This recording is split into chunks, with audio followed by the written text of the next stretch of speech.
this legislation's limitations placed on Guantanamo transfers are unnecessary and beyond the scope of congressional authority. This is false. Congress has long had constitutional authority over wartime detention matters, and there are good reasons for Congress to assert its authority in this instance. For over 6 years, the administration has stated that one of its highest policy priorities is to close the detention facility at Guantanamo.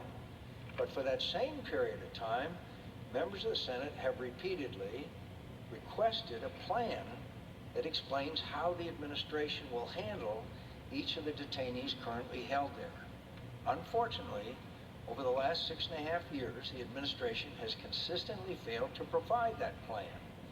Now, as the terrorist threat continues around the world and grows and metastasizes, the administration continues to demand that the facility be closed while failing to explain how it will do so. There are serious legal and security challenges inherent in moving this population to other locations, whether inside or outside the United States. Congress is simply asking the executive branch to explain where it will hold those set for trial, how it will continue to detain dangerous terrorists pursuant to the laws of war, and how it will mitigate the risks of moving this population. If the administration can provide those answers to these basic questions to the satisfaction of the American people, then congressional restrictions on the movement of these detainees will be lifted and the plan can be implemented.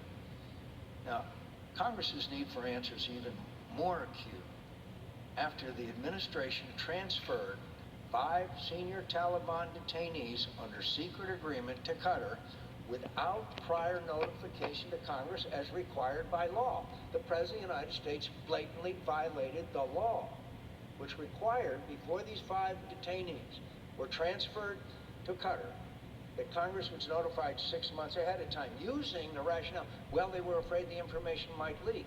Is that justification for breaking the law? And then, isn't it understandable that there's skepticism here on both sides of the aisle about any plan that they might have or may not have? Isn't it reasonable that the Congress of the United States should be presented with a plan that, and shouldn't the Congress of the United States express its approval or disapproval? But with a good faith, the notification standard was enacted